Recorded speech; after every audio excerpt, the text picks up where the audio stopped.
Hello, and welcome to the Sound of Economics from Bruegel, the Brussels-based economic policy think tank.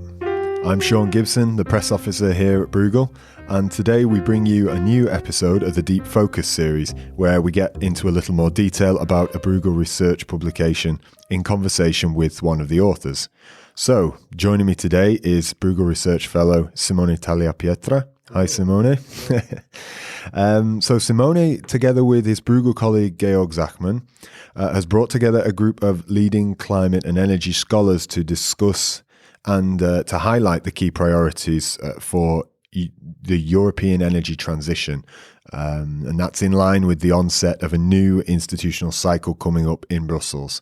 So I think it's good to get clear at the top of the recording that just who the other authors are and to illustrate the extent of the collaboration. So in addition to Simone and to Georg, the authors include Jean-Michel Glachant, who is the director of the Florence School of Regulation, Pedro Linares, who's a professor at the Universidad Pontificia Comillas in Madrid, Andreas Loeschel, who's a professor at the University of Muenster, and Ottmar Edenhofer, who is the director and chief economist at the Potsdam Institute for Climate Impact Research. So it's quite a broad collaboration.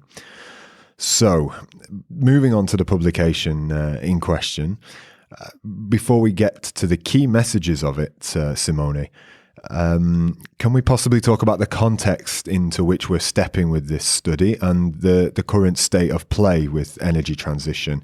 How far along are we, and what are the driving forces behind it that we have to keep pursuing? Thank you, Sean. The reason why we decided to embark in this exercise is that a new European institutional cycle is about to open up.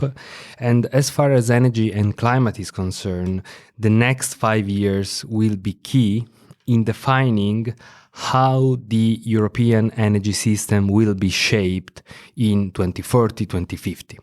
Decisions being taken today will impact the energy system of Europe for decades to come, and those are the decades in which we will really make a difference in terms of whether we will not or we will be able to tackle climate change.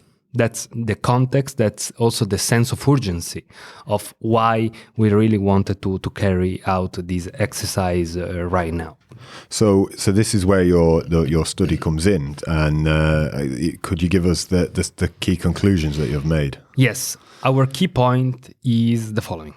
A full-fledged energy transition in Europe is becoming economically and technically viable, with most of the necessary technologies today being available and with declining technology cost. The cost of the transition would, in our view, be similar to that of maintaining the existing system if, of course, the right policies are put in place. In short, in our view, the European Union could benefit from a deep decarbonization irrespective of what other economies, such as the United States or China or India, are doing around the world. Europe, in our view, has a real potential to become a global leader in the manufacture of products such as wind turbines, electric cars, and new generation batteries. This, of course, entails a new industrial policy in Europe, entails policy strategy, entails policymakers also really taking the lead in this field. We think the energy transition could also and should also be socially acceptable.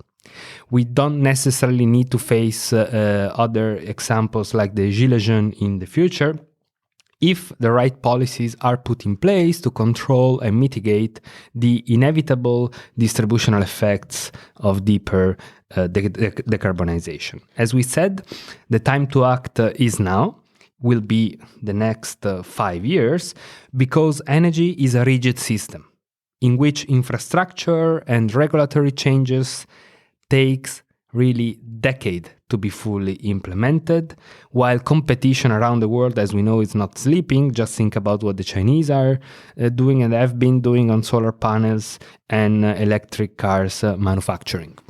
Yeah, going from electric cars, the transport sector really stands out in your study for quite how poorly it's performing on greenhouse gas emissions and has done over the past few decades. So this presumably makes it a primary target for the decarbonisation and the changes that you're talking about. So what specifically can and should be done in that regard? Right, Sean. If you look at the European greenhouse gas emissions between 1990 and 2016, you see a significant decrease in emissions in all sectors, power sector, industry, and so on, with the only exception of transport, which has actually experienced an increase in emissions of around 20% over the period of time. So this is to say that transport is really becoming a bottleneck in the European decarbonization process. We have made great efforts and great also successes in decarbonizing power, for instance, the power sector, the way we generate electricity. We are not still able to abate emissions in transport. To achieve the EU vision of carbon neutrality by 2050, much stronger policies are thus required to decarbonize transportation. And this entails really a wide range of policies. First of all, we need to try to replace the kilometers traveled by road vehicles by putting in place economic incentives such as congestion charges, public infrastructure investment in railways and public transport, while also strengthening the sustainability dimension of urban planning and development licensing.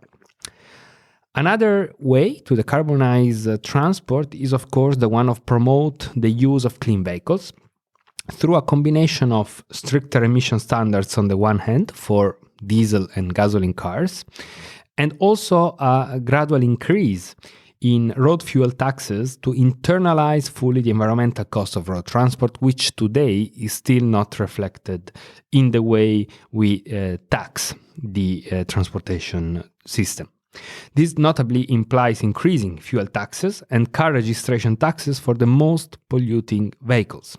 Other externalities also include congestion and accidents that also needs to be addressed.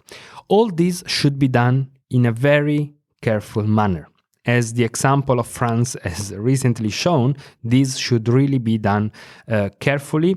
Policymakers should anticipate the distributional effects of these measures and really target subsidies, for example, to support low-income consumers in this inevitable and much-needed transition. Now, the work here, this study also alludes to the centrality of electricity within the energy system.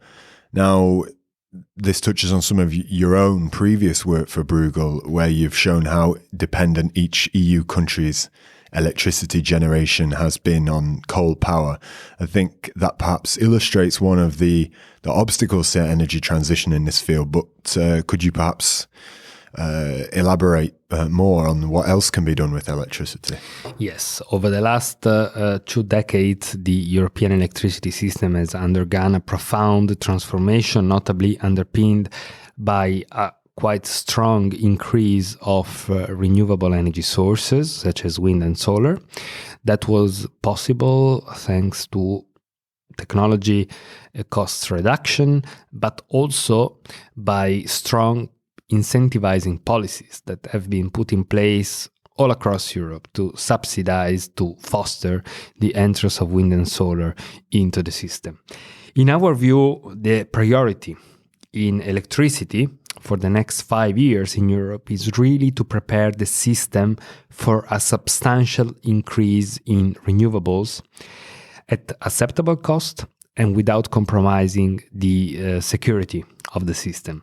This means that accelerate the convergence between decentralization and digitalization notably by transforming the energy distribution grid into an open platform where the various decisions of multiple players, take for example the domestic renewable energy producers, community renewable energy generators, or storage provided by local electric vehicles, could interact in a transparent and flexible manner. That's it.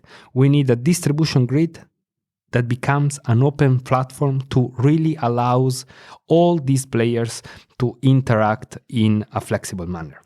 This can be started by defining a common distribution operation code and by creating a common data coding and sharing framework. The next step would then be to create, in our view, a pan-European framework establishing a coherent multi-level architecture for data exchange and power flow operation to enable a proper interaction of transmission and distribution networks, microgrid, and smart buildings. This is, in our view, really the way to foster the entrance of renewables into the system and to allow this to happen in an efficient manner. So thinking a little beyond the EU, because they're not the only ones, of course, looking at energy transition. You already touched on China. How can the EU make the most of its competitive advantage that it currently holds in terms of low carbon technology? Look, in our view, in this field, it's crucial to make a better use of public research and innovation funding. In our view, European research and innovation funding should really be targeted at early stage innovation cycle, notably in areas in which Europe has the potential to maintain or develop a comparative advantage, such as, in our view, in renewables, energy efficiency in buildings, bioenergy, batteries, e-gas, and e-liquids. This means developing a predictable market environment for new low-carbon technologies to foster the emergence of a corresponding industrial ecosystem. That's what we need in Europe. A new, innovative industrial ecosystem able to foster our competitive advantages in the low-carbon technology field. So we've already discussed how the transport sector needs to be a priority for decarbonisation efforts, but what other sectors and what other opportunities are within reach with regard to decarbonisation in the next institutional cycle? Look, two are the sectors that we should also look at. One is industry and the other one is building. In industry, we need to promote the recycling of materials, also by extending producers' responsibility for the management of their end-of-life products. We need to create lead markets for climate-friendly options by guaranteeing carbon prices for selected industrial processes and also increasing green public procurement and urbanizing labeling. Let me focus shortly on public procurement. Public procurement represents, according to the Commission estimates, something like 16% of the European GDP. To put a long story short, public procurement is a big slide of the European economic cake. We can make a more strategic use of public procurement in Europe. Public procurement can become a key tool for industrial policy in Europe, can be utilized to create new markets, can be utilized to incentivize innovative companies, also in the low carbon realm. So this is the typical example of low carbon mobility. If new public procurement rules, as we are starting to do now in Europe with the Clean Mobility Package, requires public administration to have a certain share of low-carbon vehicles in their fleet, that creates a market for these low-carbon vehicles and provides a signal to the automotive industry to invest on that, because they know they have at least the public market first, and then from there, they can expand to the private market. That's exactly what China has been doing for electric cars, and that's exactly, in our view, what should be done in Europe also. to talk about buildings, which have really been considered in the past as a sort of Cinderella of the European energy policy, because buildings were never really at the center of the policy makers' attention. We think that in the field, we need robust energy efficiency efforts, which were not yet really successful in the past. And notably here, what we need is a combination of efficiency standards, targeted financing policies, and cooperation between central and municipal governments. Because in this field, multi-level governance is key. Well, I think that about brings us to the end of the episode. Thank you for listening to this deep focus on the Sound of Economics channel. And thank you very much, Simone, for joining me. Thank you very much. If you're interested in more of Bruegel's work, we have our catalogue of blog posts and publications and all our other podcast episodes available on our website at www.bruegel.org. I hope you'll join us again next time. Until then, bye-bye.